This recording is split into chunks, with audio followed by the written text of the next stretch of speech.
I start? Okay. So hi everyone. So I prepared a presentation on mainly using various tools for auditing. So let's begin. You all see my...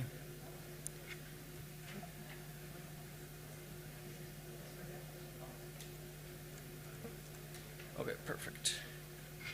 So let's maybe switch this off. Hopefully that will be...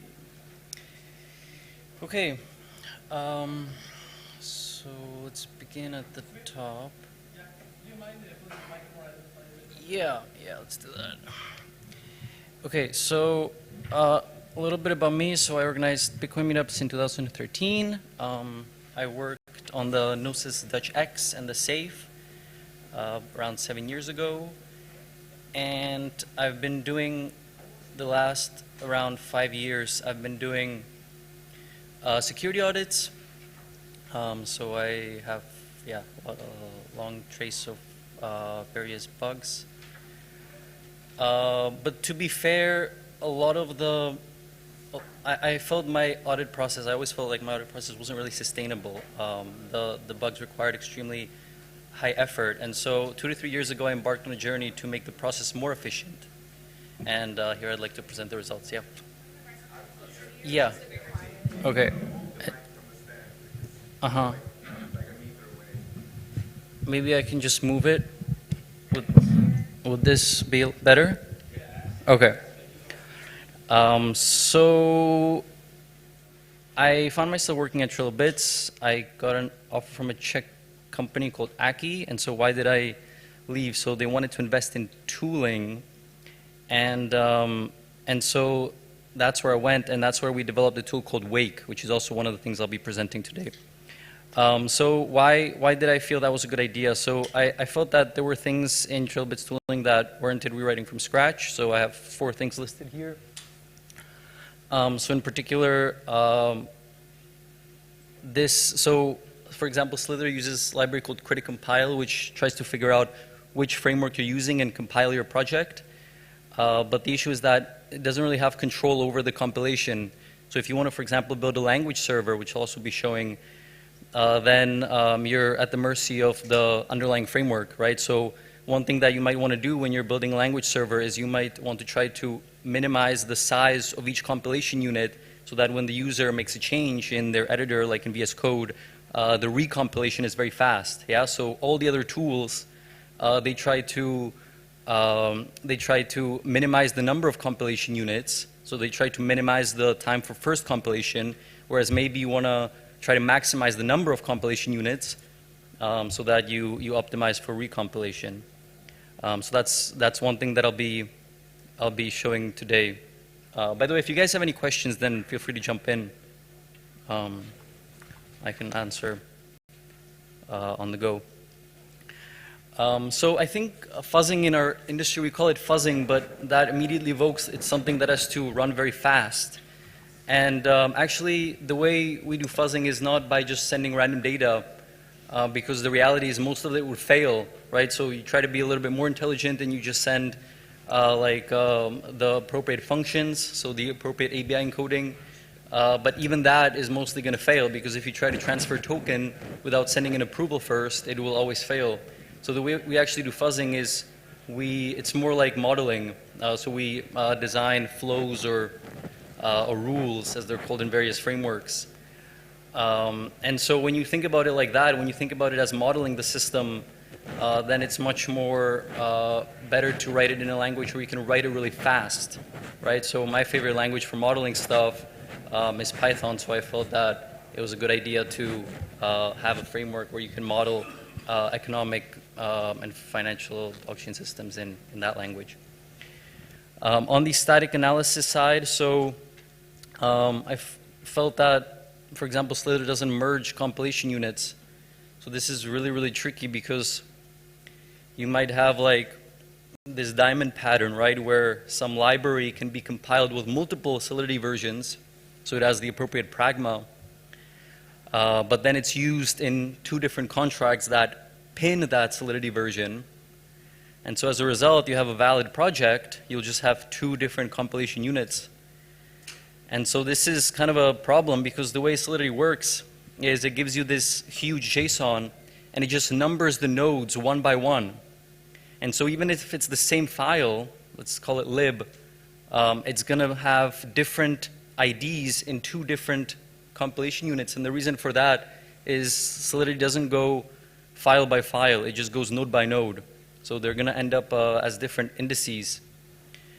And so this is actually kind of a big problem. So if you want to create the illusion of a single compilation unit, of a single unified thing for the user, you have to merge all of these compilation units. And Solidity doesn't currently do that, so that's something that I think should be done. And then struct member references. I'm not 100% sure about this, but I wasn't able to find a way to find references to struct members, only struct like variables. There's no model for the AST, so it's all just dictionary access, whereas if you create an actual model, for example, with a library like Pydantic, then you can catch your assumptions about the model much faster. And then obviously I wanted to use a lot of cool new libraries like Rich and Click and NetworkX, etc. I think NetworkX is used instead of. After about a year after that, I started researching tooling full time, and so I'm going to talk about both things, general tooling and Wake. So disclaimer, oh yeah, I was actually messaged by somebody at TrillBits. In my talk it says that I was a lead auditor, so I was a lead at audits, but it actually turns out I have a role called lead auditor, so just wanted to make that clear. So you guys can join groups. So the thing is, not everything here is done. In fact, almost nothing is done. And so I plan to update you guys, right? And so the best way to do that, I think, is with a Telegram group, because I don't want to like take anyone's emails or stuff like that. So I'll post to this link, you know, as I start publishing these things. So if something you like here, you can find it out later. And also, I'm, as a freelancer, looking for audits and other engagement, like building tools, but mainly my specialization is audits and security and developer tooling. A lot of things I'll be presenting here involve a lot of external software, so be very careful with that. So be very paranoid. So before you download anything, you know, make sure to check on the developers. Me listing it here does not mean it's safe, but that said, I do try to keep in touch a little bit. So most security companies will tell you that you need to keep all your software up to date all the time. That's true for things like operating system and stuff like that, but I found that with some of these tools that I'll be showing today, since they're indie developers, actually the opposite is true. You want to pin your version and then ideally check on the developer, make sure they're still active before you update it. Unfortunately, what happens is, and it's even in this talk, we'll see it, tools get bought by shady people, right? And then you don't know what happens. Okay, so let's actually get into it. So yeah, the plan is to talk about mainly 2 things, Wake and general tooling. I personally really like when people talk about their configs, so this is sort of my contribution here. Okay, so let's talk about keyboard layout first. So I tried several keyboards. I ended up using one called the Glove ATE. So the thing about these things is they're ortholinear, they're split, and they're programmable. That said, I found that you don't want to presumably get as much of the programming into the keyboard itself, because then it won't work when you're using the laptop separately. So you want to get as much of the programming on the OS level, which we'll discuss soon as well, presumably. So for the keyboard layout, I use a layout called Dvorak. And that's the thing, I didn't know about any of these things just a few years ago. And so as I sort of started diving into it, so this is how it looks. So the idea obviously is to minimize travel of your keys.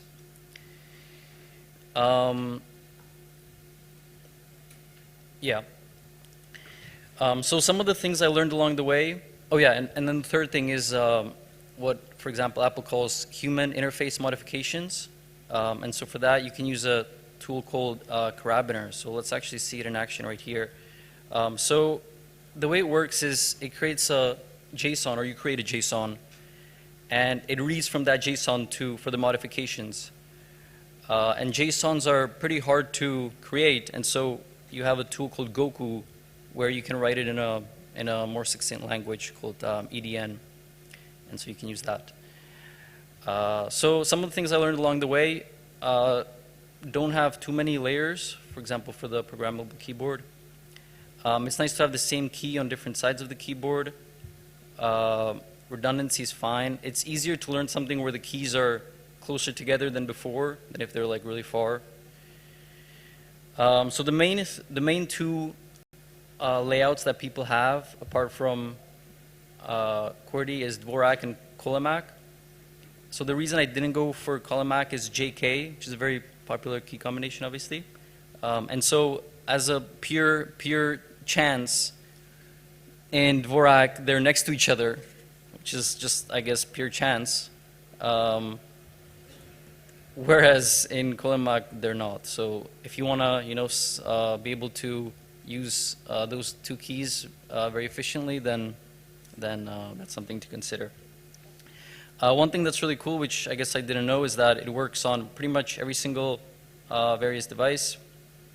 I would say don't make your own modifications, because then you have to make them across all the devices, which can be pretty tricky. Dvorak does come with completely different punctuation, so I do remap it to regular ones. And then this one was fairly important for me, is I remapped all of the command plus key and control plus key to their original values. Yeah. Yeah. To escape. Yeah. Remap caps lock to escape. It's way easier to go to normal mode in Vim instead of like moving my pinky to the end of the keyboard. Yeah. It's feel nice. Yes, absolutely agree. In fact, I have the same exact thing. Yeah. So I have the same exact thing. So is Vim fine? Yes. In fact, for some reason, I think Vim gets even better with these combinations. Just one more point on this. If you're a macOS user, macOS does have a key layout where for command and control it goes to QWERTY, but actually it's a buggy layout. So I wouldn't recommend that. So I would recommend to do this remapping either on the level of the programmable keyboard or on the level of the Carabiner, the HID modifications. It took a very long time for me to learn, very long time. Whether it's worth it or not, there's obviously massive advantages because, yeah, typing is something we do very, very often. So I think it was worth it. So Carabiner is the main thing for creating these modifications on macOS. So you can create a hyperlayer, for example, and yeah, I think we can kind of move on. So for example, so what's a hyperlayer? So it's when you hold one of the keys and you can access another layer with like arrows and stuff. So you can have like a system-wide Vim setup basically, which is pretty cool.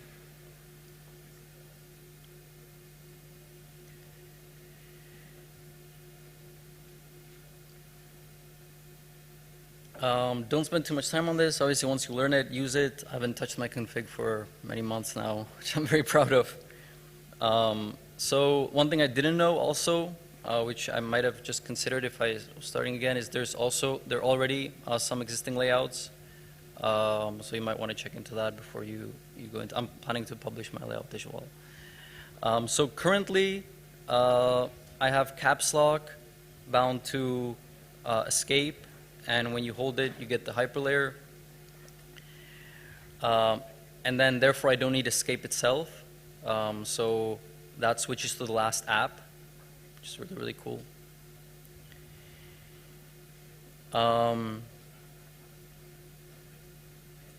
Yeah, let's move on. So actually all of this started in a tool called Alfred originally, where it was all worked with command. Then I moved to the keyboard. Then move it to the Alt or Option modifier, but really you want to use a custom layer so that you don't block, obviously, the keys with the modifications. Okay, cool. So that was around the keyboard. So let's talk about some other apps. So Vimium is a Chrome extension. I in particular use the one called Vimium SEA. So what does that do? So it allows you to, let's find something, I don't know, like here. It allows you to scroll. It allows you to search, right? Open your, and then allows you to also like use your keyboard to open links, go back, and you can like configure all of this in the extension. Unfortunately, you can't configure it with a text file, which would honestly be the best. So if you're on, and this one is for any operating system, obviously, since it's you just need a Chromium browser. If you're on Mac, there's an app called Homebrew, which does the same thing, but on the operating system level. So this is how it looks. And then you can press anything from there. There's also one called Shortcut, but I personally like Homebrew better. It doesn't always work for Electron apps. Scrolling you can also do with Homebrew, so you can scroll anything. Very, very useful stuff. So many people use trackpad for gestures. So with an app called Mac Gesture, you can actually have gestures on your mouse. So I have a lot of these. So for example, dragging to the right will dim the screen. I don't want to do it right now, so I'm not going to do it.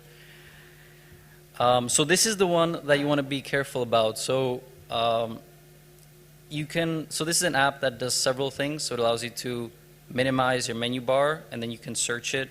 You can search it like this, and you see all the items here. But this is one of the issues, right? Is actually recently it was acquired, so before updating, you might want to check the current status. To be fair, yeah. So there is an open source tool that I want to migrate to soon. Okay. So yeah. Let's move on. Okay, so let's talk about Hammer Spoon. So if you're a Mac user, this is a very, very useful thing. So the idea of this is they expose, for example, Objective-C, macOS APIs in a scripting language, in particular in Lua. So this is also used in Neovim, Yahtzee, and MPV.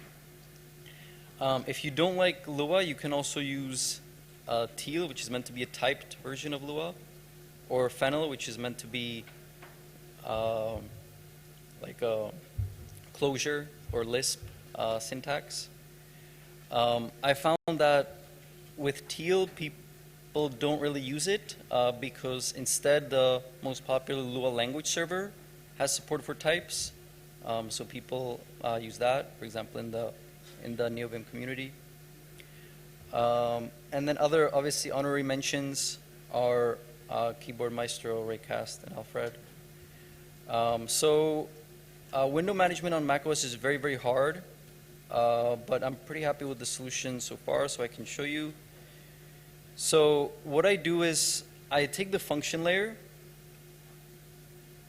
and I bound it to open apps. Now that sounds great, but you also want to like retain the, for example, the volume keys, right? So you can do this all with CrowdBurners. You can say some keys will open apps and others will remain the media keys. So yeah, I just have browser, ChatGPT, and terminal. Most of the apps I use the most by far.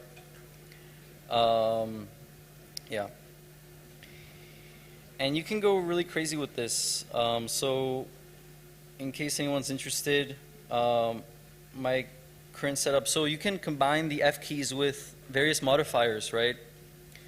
So I have the following combination. So if I press Control, then it sort of switches to a different app. So for example, Arc or Chrome, YouTube Music or Spotify. So that's all done with Control.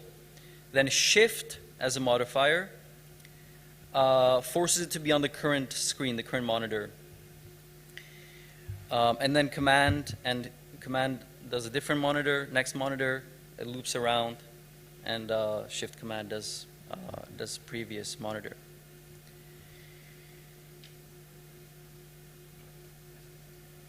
So what I call window transformations, I launch that with command M, and that allows me to do stuff like this. And if I have multiple monitors, obviously move the window around or even focus various monitors. All of this stuff is either public or will be public soon, so if anyone wants to use that, they may.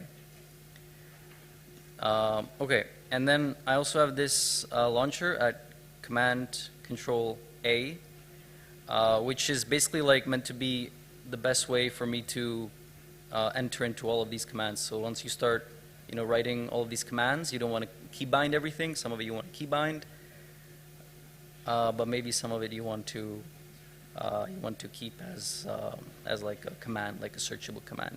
So some examples of what I have there. I don't know if I have some examples here. Oh yeah, I do. Okay, so for example, inserting Unicode keys. If for some reason keyboards don't have an M dash, and so if you want to insert an M dash, you kind of have to do it yourself. And in VOVim, it's shown with in monospace font, obviously, but if I use another app like Telegram, it will be an actual M dash. I also have some really cool clipboard transformations. So most people would use their text editor, like to write a script in Neovim or something. But if you do it on the OS level, it means you don't have to. You can use it in any app. So I can I can select some text, and let's copy it, and then I can say I can add or remove 4 spaces, which is I guess the indentation I use for most things, but you could obviously add anything else. For example, another one is if you have some text here and you want to copy it, then you want to get rid of everything before the pipe, right? So I also have I call that one remove pipe char, right? And then everything else before the pipe as well. Let's continue. Okay, so where were we again? So we were, okay, and then some things I want to add to the launcher is controlling timers. So we'll talk about 2 timer use cases in a second. So timers are Hammerspoon's way of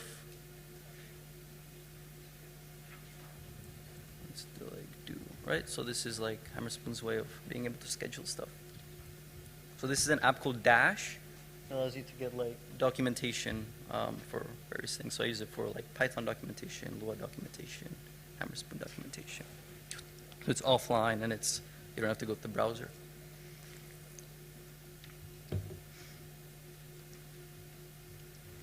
Okay, so brightness. So this thing is very important for me because I have a thing called tunnel vision where I just focus like so much on one thing. And so what brightness does is every 20 seconds it dims the screen for 1 second. So this was actually very important for me to get rid of that status. Okay, so for notes, I used to use an app called LogSeek. And I stopped using it in favor of, as you guys can see actually in the screen right over here, just Neovim. So it's an ASCII doc based setup, and it actually works really, really well. So yeah, it's a custom Neovim plugin, and it works really well. So what do I need for my notes? So you guys can see the highlights. That's pretty cool. So whichever bullet point you're on currently, it highlights those stars, all the previous stars, and then sometimes it also highlights all the parents. Yeah, so very, very easy to see like the entire path all the way to the top. And then obviously the other thing you need to bind stuff like when I press O, which in Vim normally creates a new line, you want it to create the stars at the same time, right? Now when I press Tab, you want it to indent, right, and then Shift Tab. So like basic stuff, But turns out, like, that's all you need for a really, really good note system.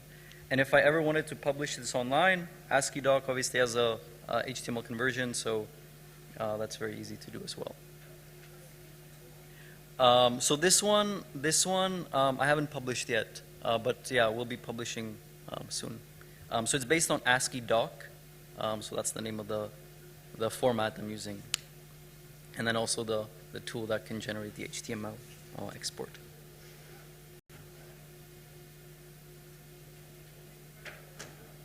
Anyone else have any other questions so far? How are we doing on time? Okay, wow, already 30 minutes. Okay, let's move on. Yeah, so one thing I learned about the notes is it's very important to have fast access to them. And so people, talk about all these systems like Zettelkasten and that kind of stuff. So for Zettelkasten in particular, I feel it's a little bit outdated. I get most of my knowledge these days from ChatGPT, and in fact, it's much faster than like maintaining notes. So, but still, fast access is very important. So when I was using Loxiga, I had this thing where I could search all the notes. So Command Control N. Now I can search all the notes, and then it would open it in the program just by hitting Enter. It also shows me how many lines, words, and characters are. So this is just a shell script that outputs the data in this like Hammerspoon launcher. Okay, Hammerspoon also gives you access to programmatic access of your menu bar, and so I mainly use that for three things. One sec. I'm gonna take a little break.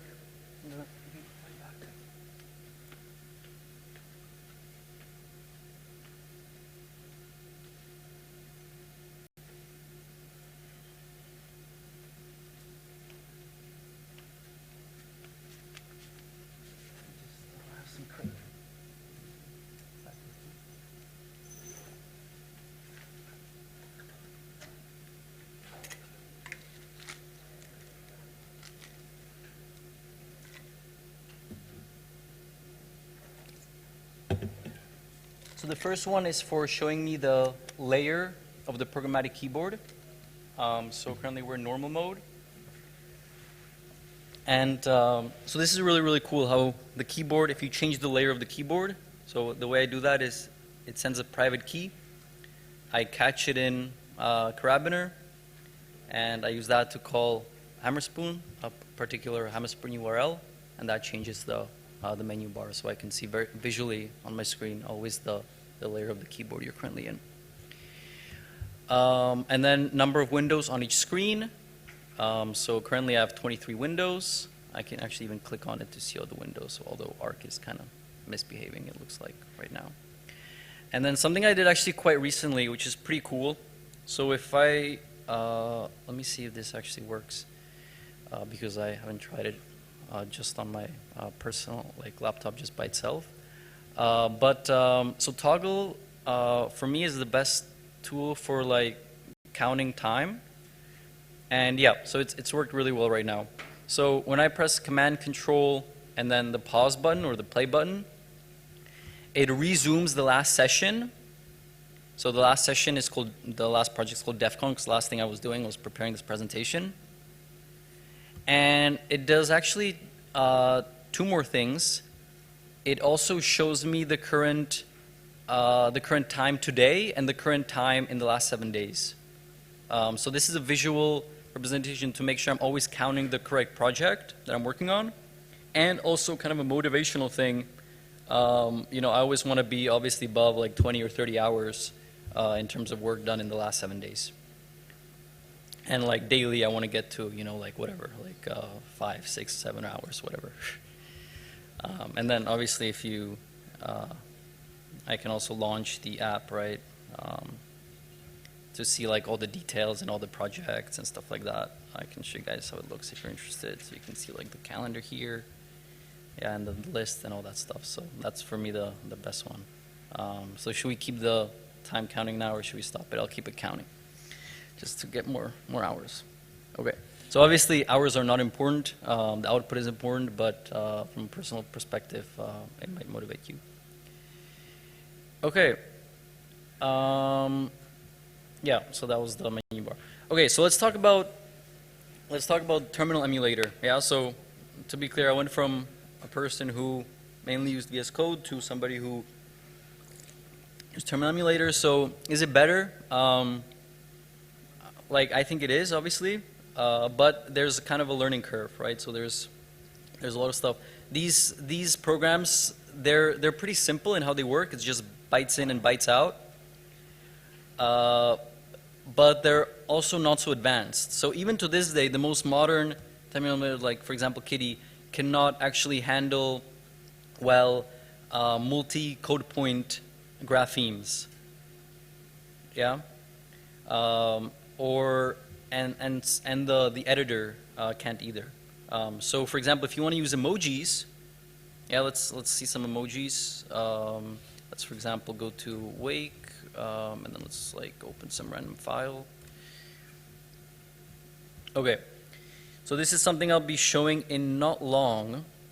So this is how I read code these days.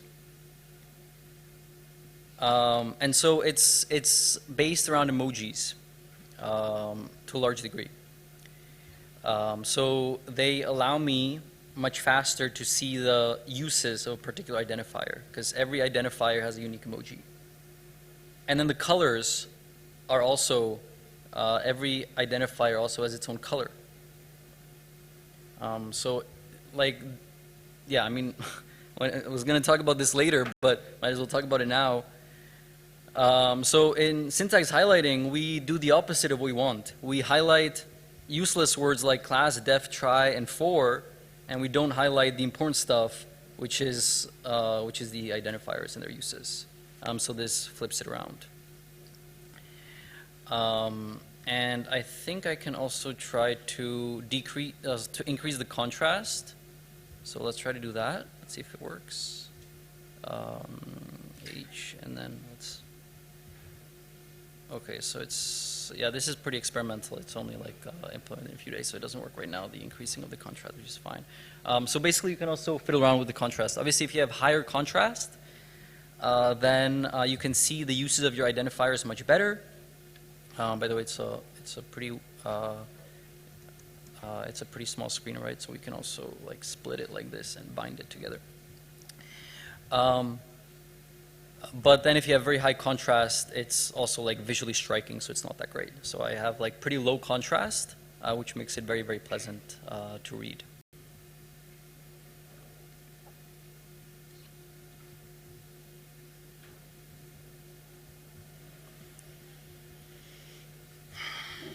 Yeah, so and then we'll have another example where we see emojis in practice. And the thing is, you have to pick among only the ones that are single code point. So they can be multiple bytes. They just have to be single code point. And so there's a lot that you can't use. For example, you can't use flag and other ones. So I have it. In fact, I have a whole list of all of the ones that are single code point. Yeah, whereas VS Code can handle anything.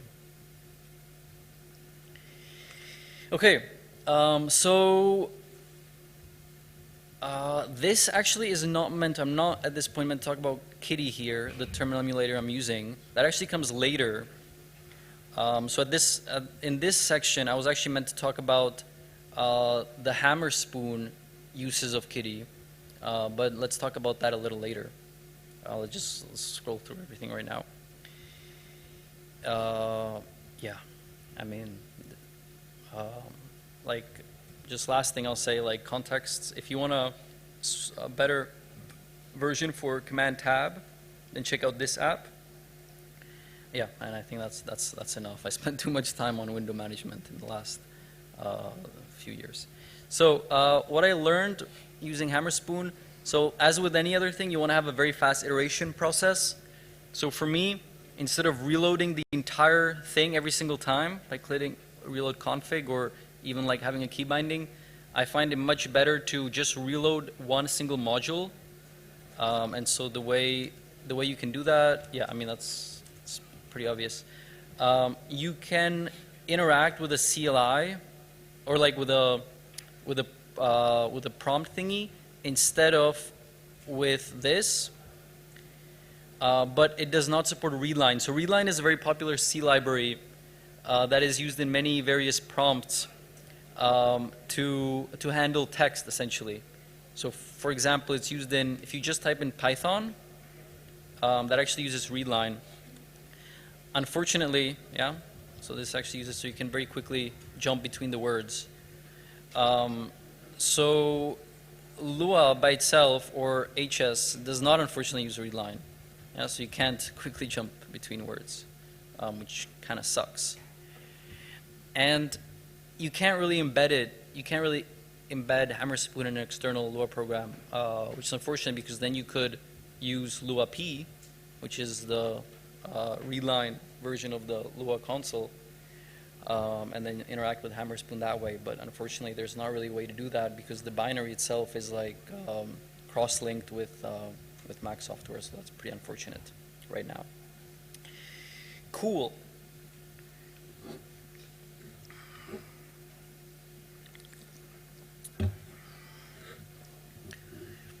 Okay. Okay, so let's talk about terminal emulator. So I'm a big fan of this one called Kitty. So it's written in Go and Python and C by a guy called Covid Goyal. He's also the author of Calibre, in case you know that, that program. So my view on things, I write it right here, is system software versus user software. So if you're writing system software like ZK or an operating system or whatever, you want to use something like Rust. When you want a fast iteration language, or you want to write like scripts or modeling, then something like Go or Python is great. So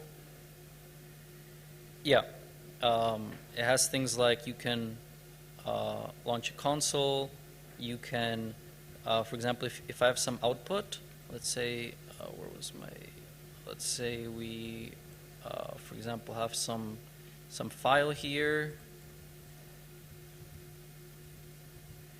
So what does EF and CF do that I've been using recently? So they look up, they use FZF to look up that particular file, and then they either edit it or cat it. So CF, let's do server. So it's gonna cat it, except it's gonna use bat for that, which also gives me syntax highlighting. And then if I wanna just use this particular scroll back and like scroll through it, I'll pipe it into less. I can also do that with H. So this is all supported out of the hood. I didn't do any modifications for this one. So you know, don't reinvent the wheel. If you know, don't allow users to like search the scroll back, like create a whole new UI, when you can just pipe it into less and have them search it, you know, with less, and then you know, you can search with less that way. You can also modify less, so you can do that with something called less key. Yeah, so you can also modify the user shortcuts. In terms of a pager, like a lot of people are working on a pager right now, but they're not done yet. So there's a lot of things that Les doesn't have that we might want from it, but it's what we use right now. But the really coolest things are, for example, the keyboard protocol. So the idea here is we're all using, like this is the way the terminal communicates with the app that you're running, for example, your shell or your editor or whatever. So we're using standards from like a monitor in the 1970s, and they're very limited. So they, for example, can't distinguish between tab and Control-I. Yeah, so some of you might have encountered this in the past, but the way that Alt and Control were traditionally handled by terminal emulators before modern standards like the keyboard protocol is the following. So when you pressed Alt or Option, it sent an escape, and then it sent the key. And if you pressed Control and a key, it actually just subtracted like 128 from it, I think. And so Tab, which is right over here, was actually the same exact thing as Control I. So there's a lot of questions on the internet, like how come I can't bind Control I to something in Vim, or how come it's doing the same thing as Tab? So this is the reason. And so let me show you the. Yeah, so this is it. So it's called the KDE keyboard protocol. And so the idea, among other things, is to distinguish between those things. Okay, so it sends a particular byte sequence when you press a button, when you release it, and it sends you the exact information. So as an app developer, it's very easy for you to handle that. And it's currently supported in actually many places. Not all of them have full support. So for example, Neovim is getting support, but doesn't have full support just yet. The only thing that I feel it's missing, so there might be like a 2.0 version, is currently we don't distinguish between left modifiers and right modifiers. So that's a bit unfortunate, but it is what it is. So left control is the same thing as right control. Right now there's no distinction. And so if you want to see an example of the protocol, let's see if I can do that. Yeah. So we want to. Okay, this one, perfect. Sorry, not Unicode input, but I think it's called show key. Yeah, perfect. Okay, so here you can experiment with this. For example, when I press A, it sends the byte sequence corresponding to A. If I press Command A, it sends, this is escape, and then these are the bytes that you can also figure out over here. So this is very useful because I use this to create something which is really cool, and that is having full Mac OS key bindings in basically every single shell app that I use. So what do I mean by Mac OS key binding? So on your computer, you're used to that if you do Option left, it jumps back a word, and like Command A, like Command left, right, Command right, Command backspace. Like you're used to these things. You probably use them, and especially if you have a hyperlayer, right, like we talked about earlier, then they just become much closer, and you just end up using them all the time, right? But you don't want to have this distinction. Obviously in Vim I can always go to, or even in your shell, you can always go to normal mode, that's true, but sometimes you end up pressing it because you're not aware that you're in a shell app, right? You think you're still in the browser or something. So ideally, you want these key combinations to work in shell applications as well. And so that's a little tricky, so how do we do that? So the reason it's tricky is KDE is actually very intelligent, and it actually figures out which app you're using and whether it's going to support the protocol. And if it doesn't, it reverts back to the old standards. And so what you want to do is you want to force it to use the new standard. And while we're at it, we might as well just pick like random keys that we're going to send. Okay, this is not necessarily, I could probably get rid of it, but it works, and so I'm not changing it. So what I do is I send F27, F28, F29, F30, all the way to like F35. And then you can catch it on the layer of the app and handle it there. Yeah? So you can do this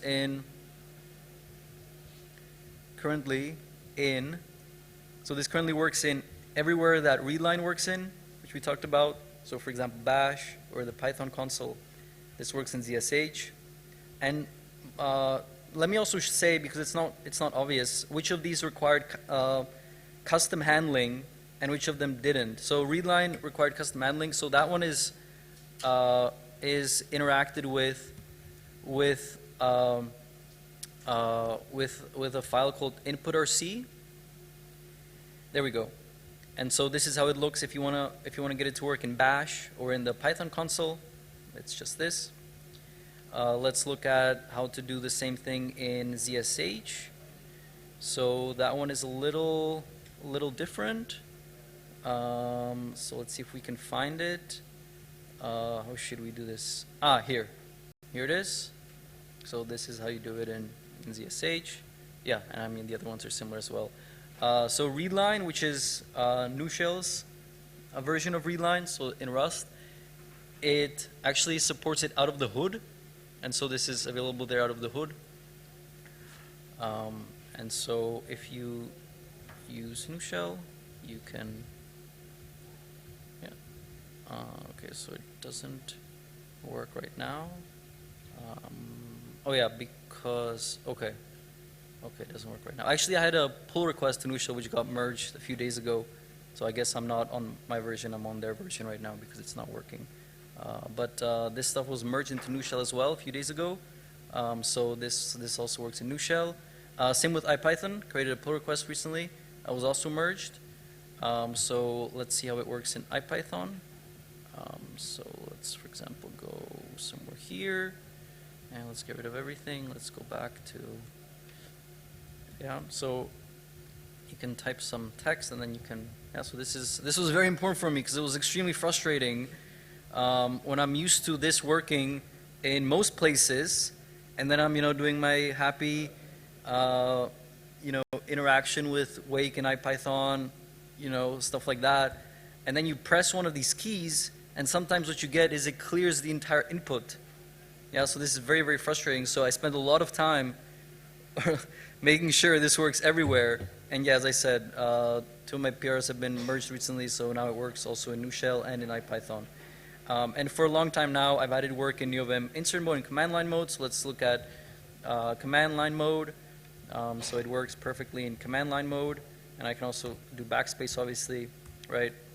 And then in insert mode, it works as well. There's a little bit of a flash, and I think I know why the flash happens, but it's just not a super high priority to fix it right now.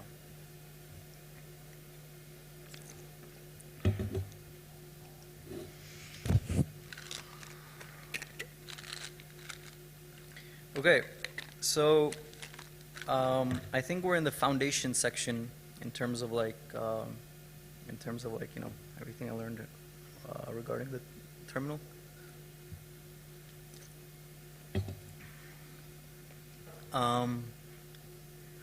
Wait, did we accidentally? Yeah, I think we skipped some stuff. Okay, so yeah, keyboard protocol. So that's where we were. So supporting a lot of apps, including new shell, Neovim, stuff like that. Image protocol, also really cool. So this is also supported in, for example, natively, for example, in Yahtzee. So you can have a file manager like this, and it previews the images for you inside the terminal emulator automatically. This required zero effort from my part. It just does this under the hood because it supports the keyboard protocol, the image protocol. The app signals to Kitty that it supports it, and so it can ask for an image, and Kitty can give it that image. Has a text-based config. It has a remote control, which is really, really cool, and allows you to write Python-based plugins.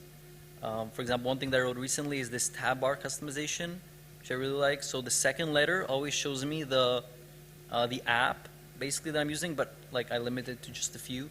So for example, N is Neovim, L is less, Y is Yahtzee, and then the first character is the first character of the current directory. And while we're talking about this, let me show you this thing I built a few weeks ago. I call it Kills Kitty LS. So this I really, really like. So this shows me all my terminal windows. Let's zoom it up a bit. It shows me the current running program, shows me the current directory. I'm using a tool called Mackup for syncing all the .dot files through Dropbox across all the devices. And then it shows, this is very important if you're doing some like kitty work, it's always really frustrating to like not know the IDs of things and stuff like this. What I do is I give the full JSON, it's scrollable also. The full tab, also scrollable, full OS window, also scrollable. And then obviously I give the name, so they're all called DC, which is the current project I'm working on, Devcon, and they all have an ID, tab ID, and then obviously window ID, and then this is the ID on the OS window level. So if you want to do things like maximize the window and stuff like this, you also need the sort of Mac OS ID. So that's sort of the Mac OS ID.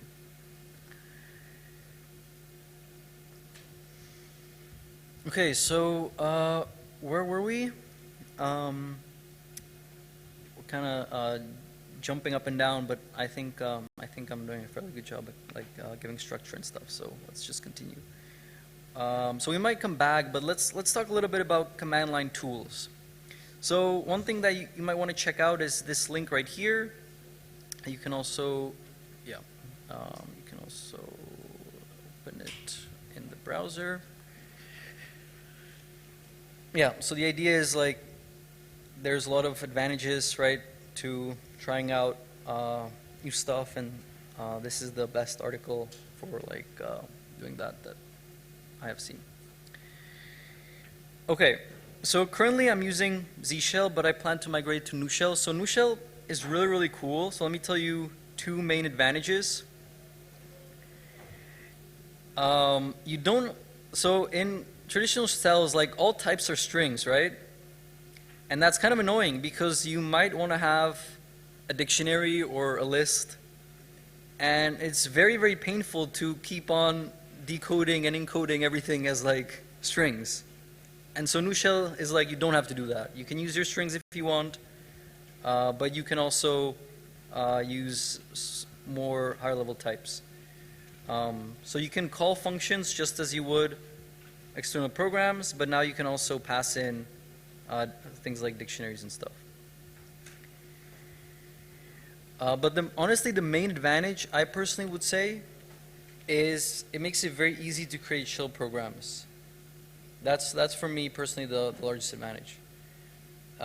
So for me, like using it first as a scripting language, and then migrating it to use it also like interactively is, I think, the best approach.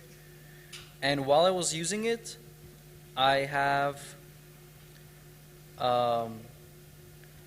made a shortcut called N, which just runs the command in Nu Shell, so I can very easily interact with it from ZSH. So that's something that helped me a lot. I don't have to go to the interactive session. And the way the function works, and you can ask ChatGPT for this to work, because it's possible, is it works both, like if you pass in a string and if you pass in a list of positional arguments. It works in like both cases. Okay.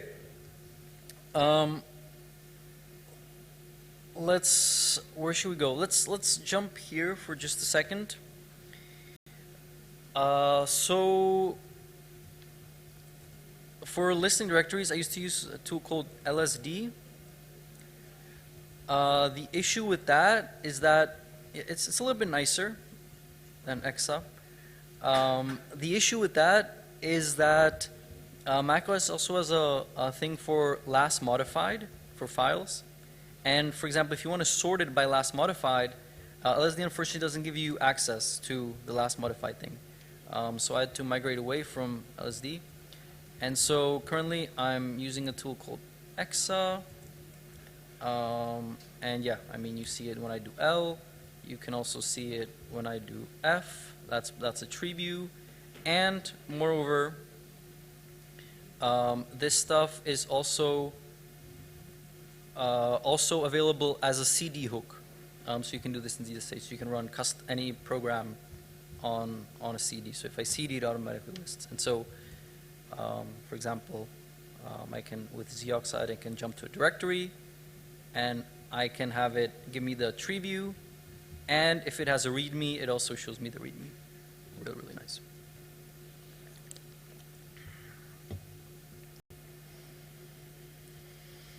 Okay, so where were we? Over here.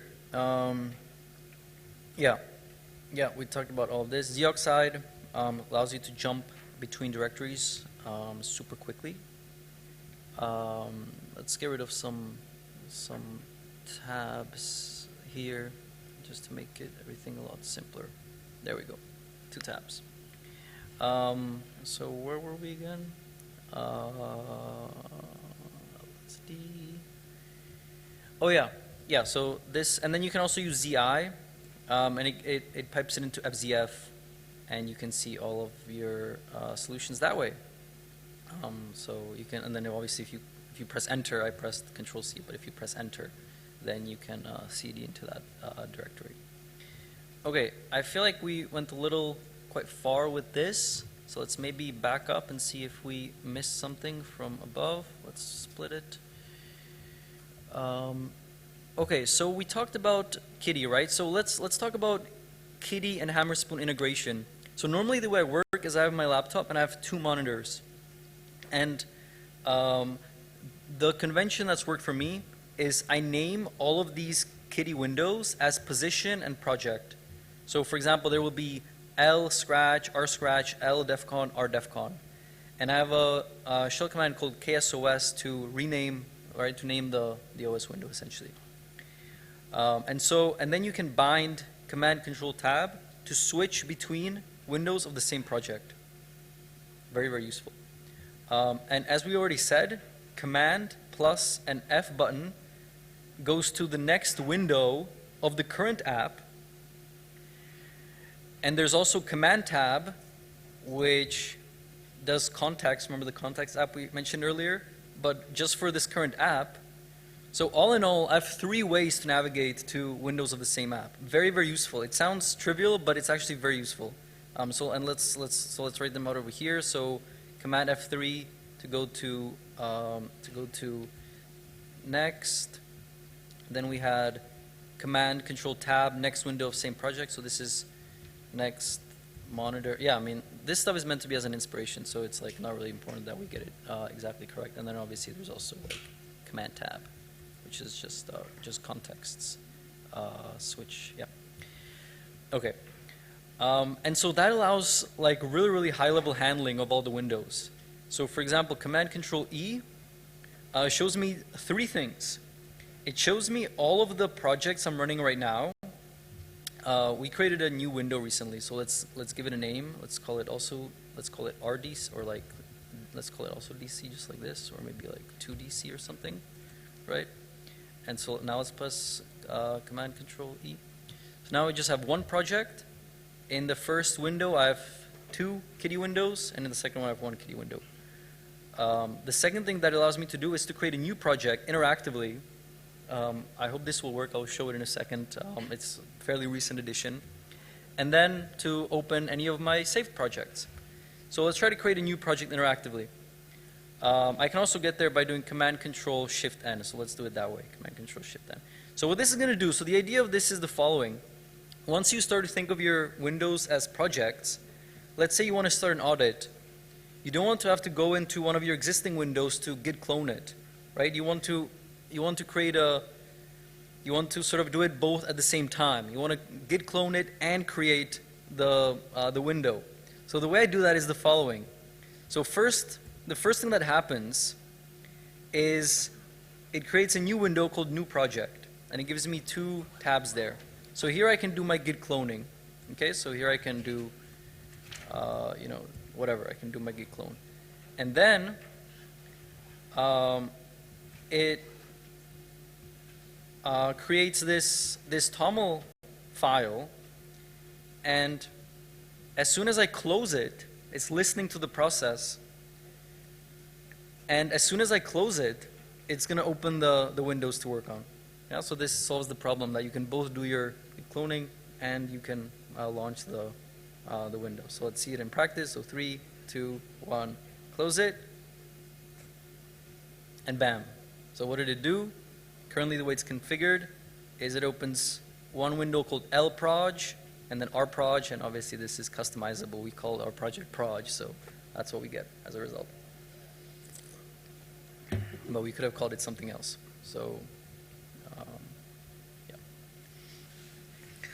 Okay, so where were we? Oh yeah, convention names windows, usually by position project, working setup is not current to monitors, okay, blah, blah, blah, blah, blah, blah. Here, shows both running projects. And then obviously if we also save the project, oops, I accidentally did the new thing, so it's gonna launch it again. 3, 2, 1, bam. So let's close it all again. Then we would also, if we also saved it, then we would also see it here in the saved projects. Okay, let's just jump through this because I want to move on. So let's see, this one we talked about, create new project, and then this one we also talked about. So this is the one that has the web server, and it gives you the view, and it allows you to, just by clicking it now, it's going to focus it. Hopefully it's going to work. Let's try it. It might not. 3, 2, 1. It worked. Okay, so it focused it. Let's try with the OS window. 3, 2, 1. Okay, it focused it. So it works. Also, you can also actually close it. That is not implemented yet. Yeah, it's not hard. It's just a few lines of code. Just haven't been done yet. So if you close this, then right now nothing happens. Okay, so it's not hard. I just haven't done it yet. Cool. Yeah, so I wrote all of this Kitty integration with Hammerspoon. All of this stuff is written in Hammerspoon/Lua. While some of it was probably a good idea, I should have considered the Python-based plugins much more seriously. For example, for window opening, you don't get a callback. So you do get a callback when the process ends. That's how we're able to, remember when I said, let me close Vim and it's going to launch the window. So you do get a callback when the process ends, but you don't get a callback when you launch a window to it actually being available, which is kind of unfortunate. So it means I have to do these hack where you wait 100 milliseconds and then you interact with the window. It is what it is. It works. It's never not worked, but I'm not particularly proud of it. And generally, sometimes I find myself asking, what language do I want to use? Do I want to use Python, which obviously I'm super productive with, and with libraries like Rich and stuff. Lua, which would then allow me to integrate it directly into Hammerspoon, or Nu Shell, right? So I'm kind of undecided.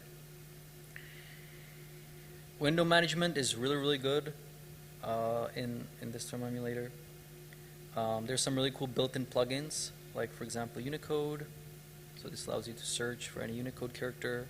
So built-in. The plugins are called kittens. So this is a built-in kitten, allows you to search for a particular Unicode character.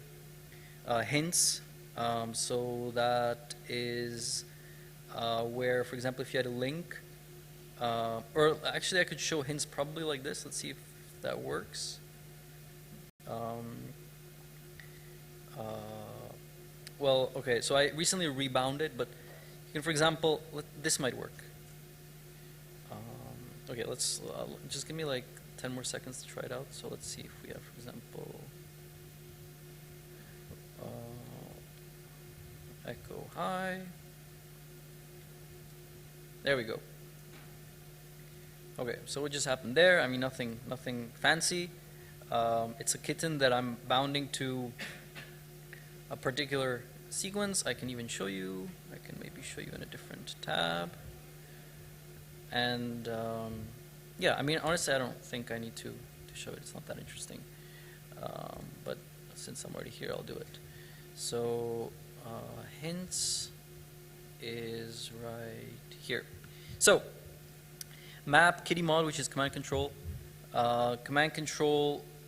plus P and then L. So let's try it out in practice. Command control P, and then it says Shift L. So let me press Shift L. Okay, press Shift L, and so what happened there?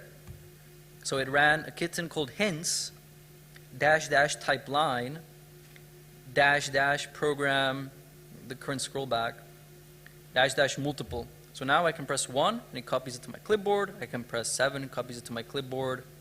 I have a feature request on GitHub to also support ranges. It doesn't currently do that, but it is what it is. And then I press escape and now I have it in my clipboard. Yeah, so this is kind of cool.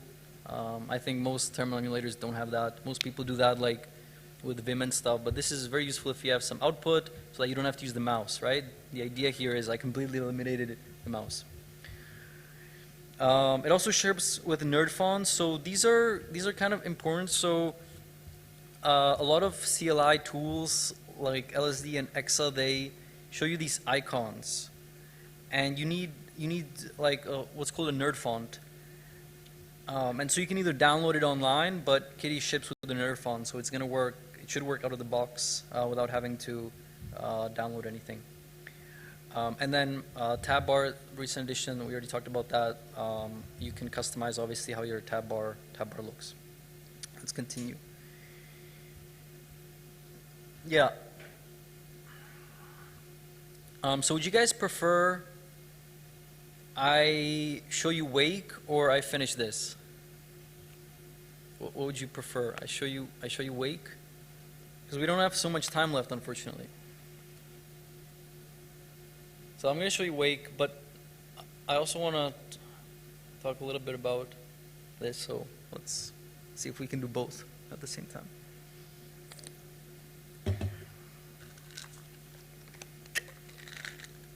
Okay, so who here has heard of Wake? Start like that. Not a single person? Oh, okay, one person. I can't see you. Do I know you personally or not? No, okay, that's cool. Wow. How have you heard of it? Or online? Okay. So what is it? So, okay, so there's quite a lot of explaining to do. So let's do it quickly, okay?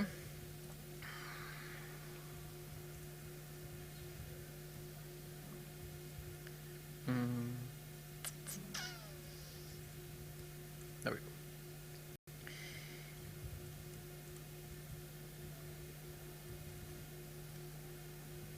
So alt is a little shell script that just toggles between underscored and not. But it's actually really useful. Okay.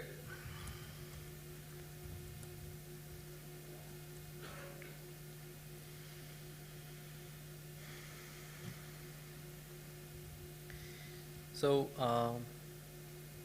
two more very quick things. So SCC is a tool that allows you to count lines of code.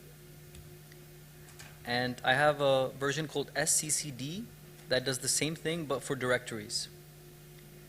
And then I have a thing which will probably be called PRAG, P-R-A-G for Practical Git, but is currently called, I think it's called Git Python or something. So let's run both of these tools. And now, if we launch Ranger, which is a file manager, we can see two really interesting outputs. So the first one is the recursive line count of every directory, and the second one is Git history. So this is the first age it was edited 63 months ago. This is the last age it was edited, and these are the top months that it was edited in. So I just wanted to show that because this is how I start any exploration of any directory, is by running these two tools. So here we are. Oh, and by the way, I also integrated the same thing in, for example, Neovim, Yahtzee, and all the other tools I use. Okay, so here we are. So let's maybe start at the very beginning. So in the past, Solidity worked by specifying a number of files, and it compiled it. Then they added a thing called standard JSON, which allows you to interact with the compiler through standard input, in particular a JSON, and to specify the files that way.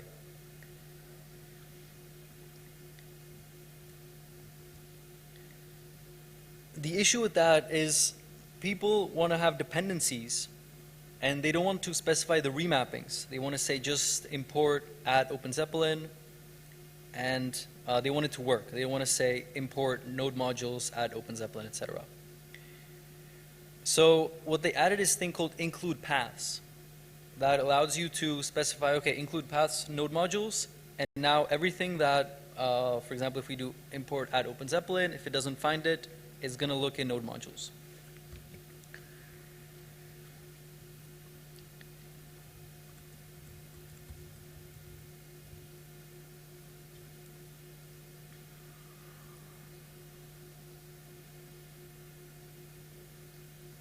So there's a type error, okay? So we see that, actually I was part of this audit many years ago. So there's a type error, and there's something going on, but we don't really care about this directory. It's an audit directory. So we want to exclude it. So how do we do that?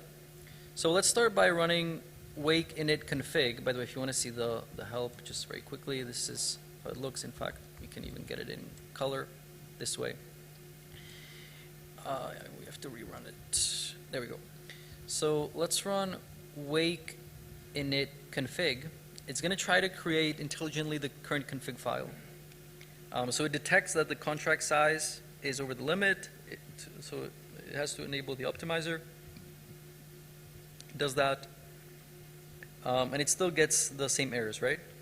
So now we need to tell it how to compile it. So compiler.solc include paths, this is a compiler thing.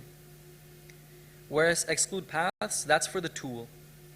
And it's going to tell the tool which directories shouldn't be primary compilation targets. They might still get compiled if they are imported from elsewhere, but they will not be primary targets. Okay, so let's just add audits here. Is it called audit or audits? Audits. Let's try to switch it around. There we go. Oops. And now we can compile it.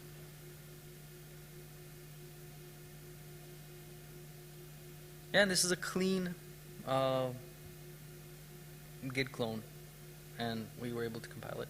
So the idea of this tool is it started as a static analysis tool. You can also use it as a framework, as a fuzzer, as a lot of other things that I'll be showing. But the main thing is it tries to work with all the other frameworks out of the box, ideally.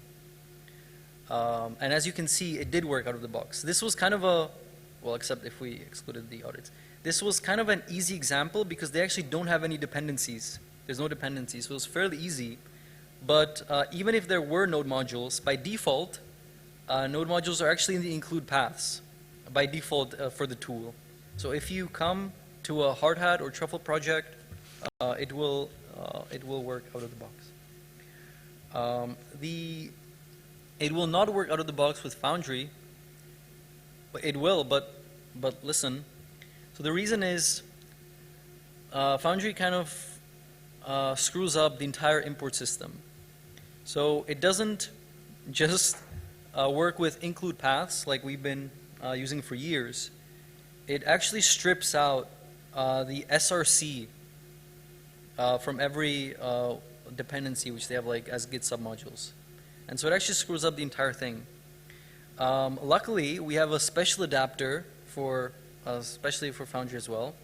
And so it will read the remappings.txt, and if it fails to read those, it will run the remappings command, right?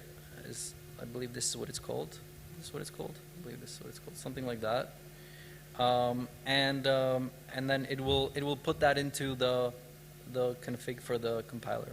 In particular, compiler.solc.remappings. It would put it right here. Compiler.solc.remappings. In fact, we can even see. So recently, somebody asked me, how do I compile this using Wake? So I'm going to show that.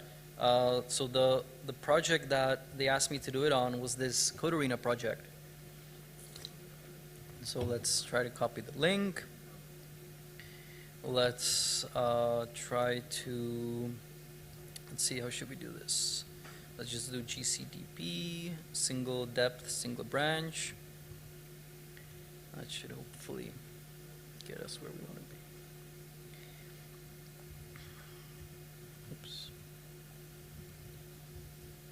wake up and wake init are synonyms. Okay, so this is a little tricky because there are a lot of Solidity files here. And yeah, so this one is going to be a little tricky, and I don't think we have the time for that because we're out of time.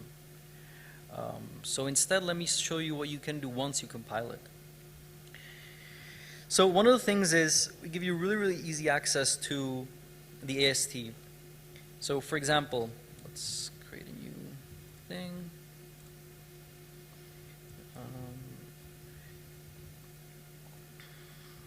Okay, so let's hope this works.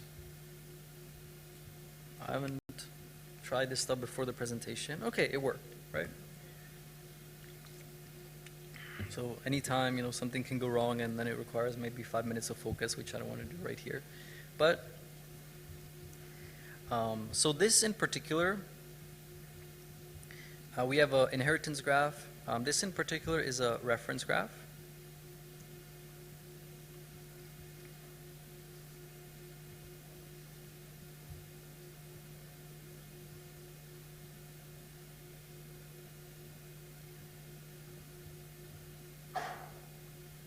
Okay, so this is a reference graph, so let's try to click on one of these. In fact, let's have just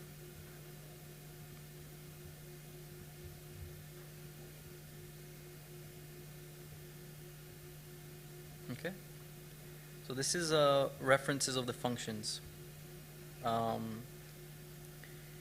This I built 1 year ago, and I haven't published it yet. It's on some pull requests, but nothing merged yet.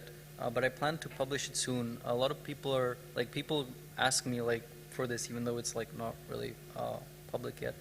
But the thing is, it's not done. Like, there's so much more we can do, right? It's really just the base. So you can annotate these functions with various things, like whether or not they have for loops, whether or not they have external calls. You can add emojis. You can add probably much better like focusing. Like if I click on one of these functions, it should probably highlight all of the edges. But already it is extremely useful, especially if you have multiple monitors, especially if you have a big wide monitor, that as you're auditing, to see all the references. So for some reason it starts on the right. I'm not sure why, honestly. The docs say that it should start at the top, but whatever, it is what it is. So this is the first function. And yeah, so we have check ticks.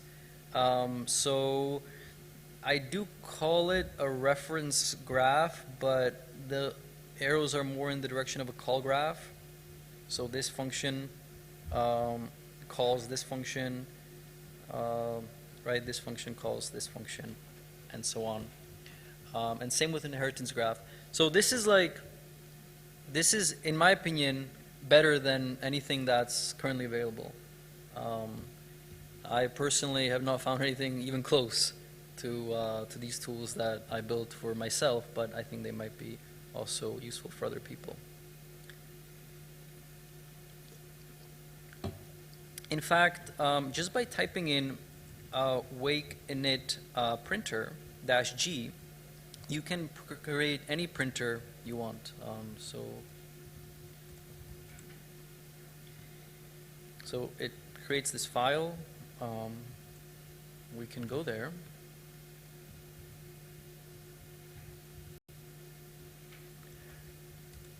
One thing you want to do is you want to say export Python path, and you want to add the Wake side packages so that once you start importing stuff from Wake, you can see it. Okay, so I started auditing after quite a long time of doing tooling research. Around 1 month ago, I was doing the Uniswap v4 code arena thing, and I ended up actually just writing massive amounts of these printers, and they're really cool. So let me show you some of them. So let's, for example, try write functions. In fact, right now it's pretty ugly code actually, but I'm in the process of structuring it. So before, each printer was a separate file. Now I'm in the process of putting it all into lib and just having like the entry points. So let's, for example, do Let's see if this works. I call all of them like U dash for like user, so I know that they're not like the built-in ones. You can also see all the printers by typing list. Let's do it again. Now it has a wider terminal. Available printers. So loaded from, so this is the package. So Wake comes with this package called Wake_printers. So it comes built in with a bunch of printers. So let's try at least one of them so that we can see it. Let's try, for example, C3 linearization. Let's see if we get tab complete. We don't, because it would be too probably imperformant to loop.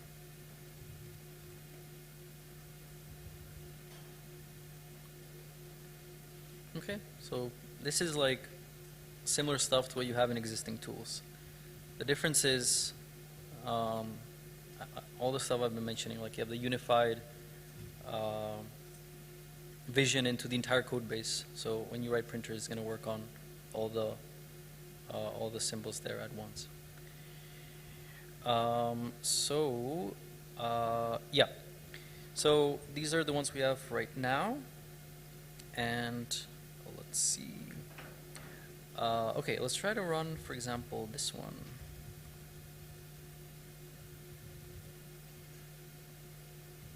Let's see if this one works. Maybe we need to add a U.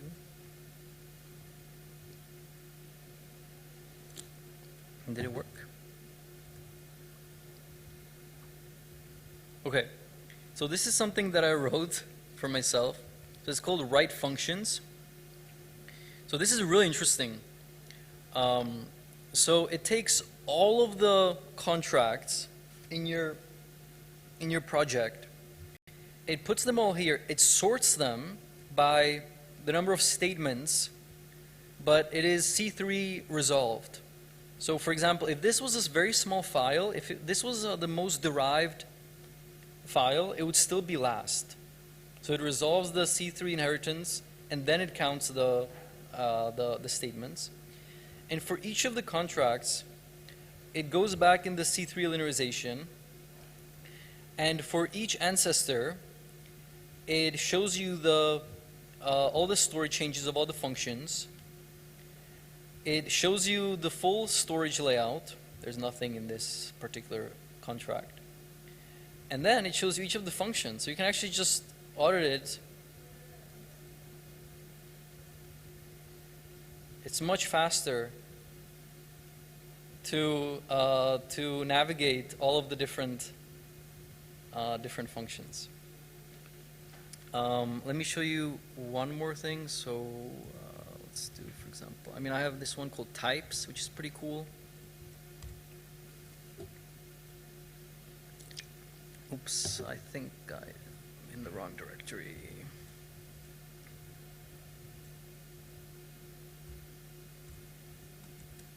Okay, so what types does, it uses the same exact ordering.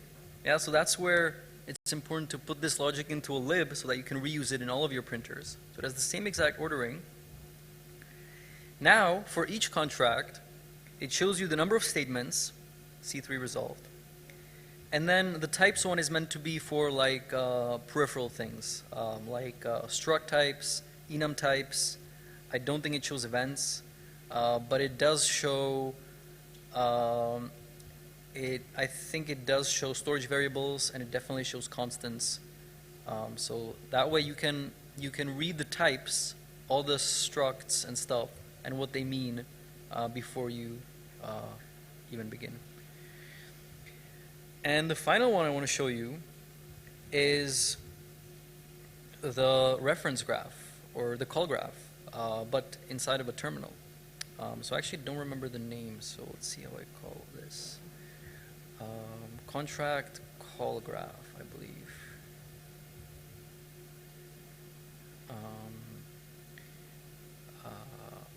How are we going to do this? Should I try to... Okay, one sec, I have to find this first. Emojis create notes. So this is meant to create an outline of notes for all the contracts and all the functions so that I can very easily take notes on everything. Also very cool. This one.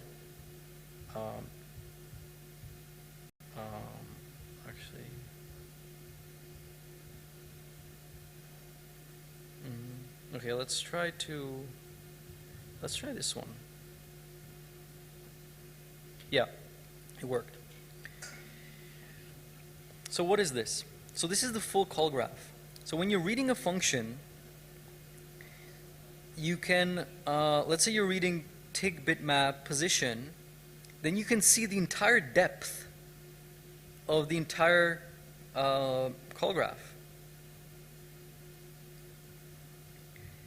And since it's easier to see color and symbols than text, I also assign emojis.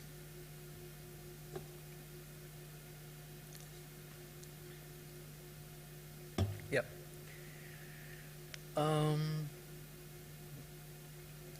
I think we might end it here. So just for the record, stuff I didn't get through. So I haven't even touched upon our language server.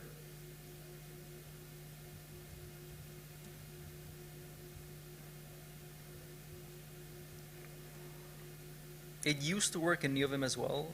Right now, for some reason, it doesn't. So you know how the existing Solidity extensions, when you click go to definition, it jumps to a different symbol than is actually the definition. So the reason is they don't use the compiler information. So what we built is a language server that actually communicates with the compiler to resolves all of the references, and even actually gives you all the references here as like these little buttons that you can click on. And it even works for struct members, and it even works for function parameters and function return values. Tick lower has 3 references, tick upper has 3 references, this return value has 0 references, so this return value is never assigned. Now we can be 100% sure that these return values are never assigned, and the reason for that is that there's a direct return.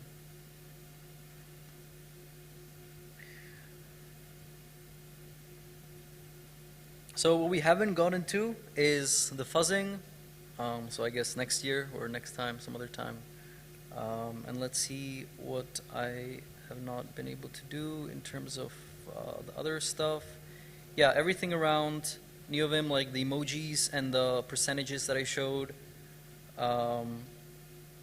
and some of the stuff I'm working on right now. For example, one of my goals is what I call one click, which is a printer that you run, and it will export all of this information into a HTML file so that you can open it, for example, on your phone or on your tablet, and you can audit on the go while having this like really advanced information about your code base. So that's it, guys. Thanks a lot for coming, and yeah, thanks.